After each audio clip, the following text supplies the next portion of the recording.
Hello,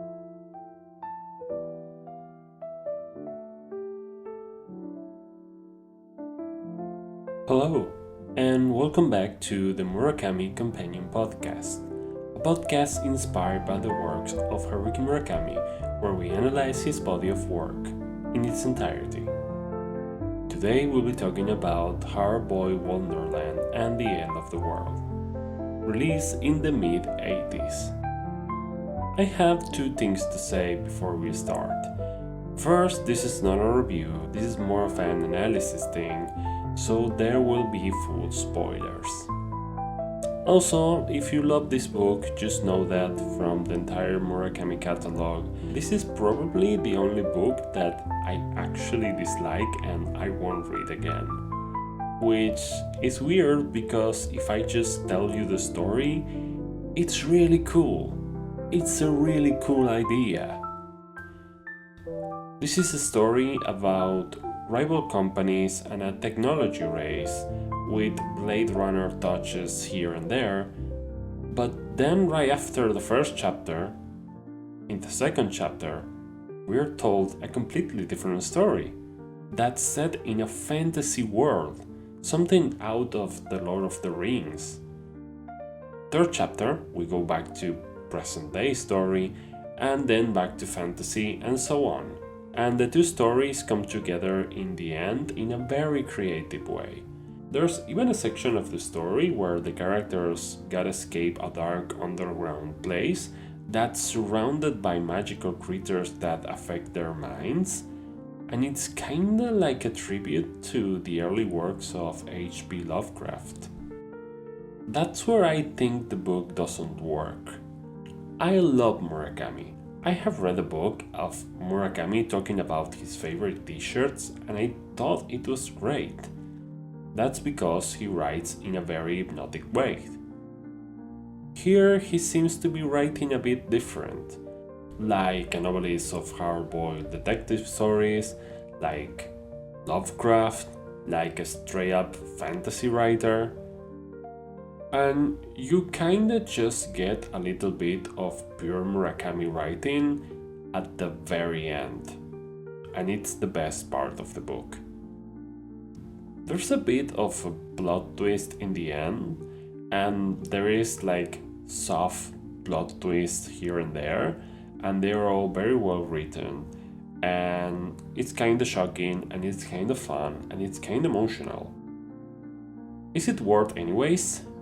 Yes, this is my least favorite, but even my least favorite Murakami book is better than 99% of what you can find in a library. He's that good. That's what we're making a podcast, just to be able to talk about his books. Anyways, the story follows our main character, who is a dude that has the ability to take information, translate it into a secret undecipherable language, and then translate it back. And he does all of this in a sort of state of trance, so he doesn't really quite remember what he translated. He discovers that he can do this because there's a modification in his brain, and he's the only one who survived the surgery that allows him to do that. This causes tension between his company and the rival company, in no small part because he translated information that the rival company wants, so he needs the help of a doctor that is in an underground lab, but he went to some underground caves where there is no light and shadow creatures live there, and then they want to kill the humans. It gets kinda complex. It is also about a kid who appears in a rural town where there is unicorns and he needs to be separated from his shadow to enter. So the shadow, I guess, takes life on its own. This kid doesn't like living there after all, and he plans to recover his shadow and escape from there. And this is a very surface level explanation. There are secondary characters, there are subplots, there are bizarre encounters, there's a section of the book that happens completely in the dark. And if you hear this and it doesn't quite make sense, yeah, reading the book won't exactly help. So, spoiler territory, why there are two simultaneous stories. This is the big one, the first of three spoilers. Across the story, we get the idea that the fantasy story is happening in his brain, on the unconscious part of his mind. There are clues here and there. So, no, actually, plot twist, that's not it. The reality is that when they made the surgery so he could cipher information, they put a second artificial unconscious mind.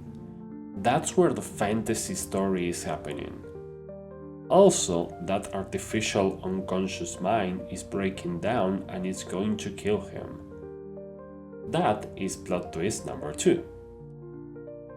And then there's plot twist number 3, my favorite, probably even unintentional, is that it's not the future, nor we are in some kind of Blade Runner world that as we are made to believe. Because when the protagonist gets away from all of that, he's just like in a town. Like when he gets away from the underground tunnels and the underground caves and these big buildings where the companies work. It's just a normal city with normal stuff. We're so into the tech war that we barely explore where we are in time and space outside of these 3 or 4 very close places up until the end. And this feels like a relevant revelation, because we're led to believe that the protagonist won't even be able to do anything outside of that work, that he's useless, that he couldn't be integrated into society, but yeah, he could be selling clothes or working at the train station. Murakami a few times points out that characters that do extraordinary things can cross into the extraordinary world. And I feel that with this one, the character starts in the extraordinary world and ends up in the mundane world at the end of the story. This is important because we read the story through the eyes of the character, and he's pretty sure he couldn't be doing anything else, that this whole complex war between companies is pretty much all there is. This leads him to death. There's a point where he knows he's gonna die in a few hours, so he just walks away from the conflict and enjoys those final hours. In real life, I had the experience of dealing with people who have been 10, 20, 30, 40 years in a job they hate, or in a relationship they hate, or living in a place they hate when they have the resources to move out, and at the moment, they don't get it. Why would they do that? And I think this book could help them figure that out. He's so involved in this situation that the moment in the end where he just goes out to the real world and it's just normal, it's like the end of the Planet of the Apes, where the protagonist discovers that it was the Earth all along, because it was actually the present all along. It was just the normal dimension. It's like reading The Lord of the Rings, but in the end Frodo gets tired of it all and gets into a bus, and it's just the mid-80s and he was like just in a rural town and he was just short, and then he goes into a McDonald's and buys some t-shirts in a store, but the whole war with the elves and the orcs was still happening over there. So why didn't he walk away earlier? Why didn't you quit that toxic job or leave that toxic relationship? That's because of a sense of protagonism, and because you want to feel that what you're doing matters and that it could change the world.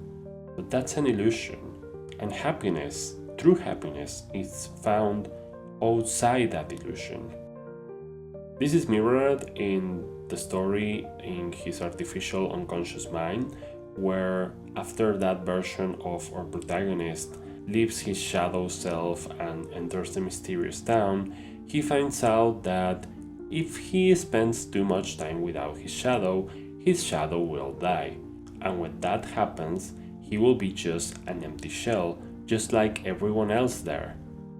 All of the other townfolk lack a shadow, and they are empty. They are like soulless, like living automatically, living that life that was assigned to them. But they're also kinda happy, I guess? So we have one character that is miserable in the real world because he can see past his situation, and another character, or another version of the same character, that lives in a happy place but doesn't want to stay there because he doesn't want to be another soulless piece of the puzzle that is the town. That town that we call the end of the world. In the end, the protagonist in the real world enjoys some sunlight and, in a very quiet moment, just fades away and dies. And the other one helps his shadow break free, and then they both try to escape the town. And at the very last minute, he decides to leave his shadow to escape by himself, and he will stay in the town, which is a puzzling final twist of events. We'll come back to it in a minute. One thing that is vital to the story is the fact that the protagonist in the real world is informed that when he dies, the artificial part of his brain is made to create the illusion of eternity in that last second of lifetime. So in the last moments of his life, he will actually go inside the town. Presumably the two protagonists will become one, and he will just live forever there, because the machine can alter his perception of time and turn that second into an eternity. To me, this raises the issue of the man-made heaven. Many decades after the book was originally released to the world, we're living in a nearly futuristic reality. And we have these people that are connected to the system that doesn't seem to have a life outside of the online world.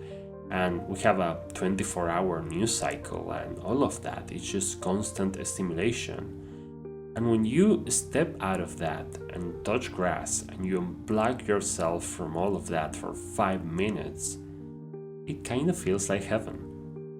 You have CEOs of giant companies that outside of work, they just want to feed their cows and wake up early to see the sunrise.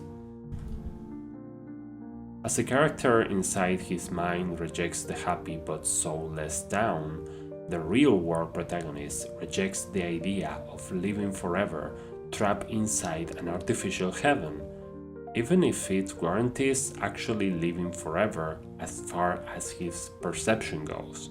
He has no other choice, but that's beside the point. The real world is flawed. It has a lot of problems. Living ain't easy. People ain't easy. It is a scary place. And the things we as a society do to escape the real world are insane. And it has always been an issue in arts and literature and philosophy. It is better a pretty lie or an ugly truth. It is more important to live a life that is happy or one that is real. A happy life that is real, it's really hard to achieve. An illusion is faster and easier, but it's fake, and you know it's fake. If you put up a mirror and call that person on the mirror a friend, and have him or her agree with everything you say, yeah, that's great, but you know it's just an act you're putting up for yourself. It's a puppet. It's not a real connection. It's really up for you to decide, I guess. As for the ending, all I can say is I think the change of heart about not leaving the town has to do with the two minds becoming one, and the reality catching up to him that there might not be anything outside anymore. He's dead. There might not be anything outside of the city anymore for him to go to. He's dead. The human part of him is dead or about to die. And the artificial part, that is the end of the world, is the only thing still standing at this point. And there's him just accepting the artificial heaven instead of taking a chance with death. In the end, the book has some really good points. It's just a very, very weird way to brought up those points. Murakami took the basis for this idea and turned it into another book that is The City and Its Uncertain Walls. Which, it was kind of healing because that's actually a really good book, and the fact that the only book that I dislike is the one that got a redo, that's kind of great. Again, this is not a bad book.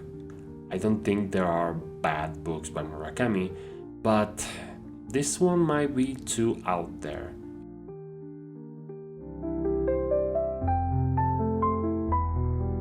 You can get Hard-Boiled, Wonderland and The End of the World pretty much anywhere where good books are sold. If you want to support this podcast or you just like cool t-shirts or maybe some coffee mugs or art prints, we got a few digital stores where you can find all of that and more, featuring the cover artwork for this episode, inspired by Hard-Boiled, Wonderland and The End of the World. There will be one design for each episode release of this podcast.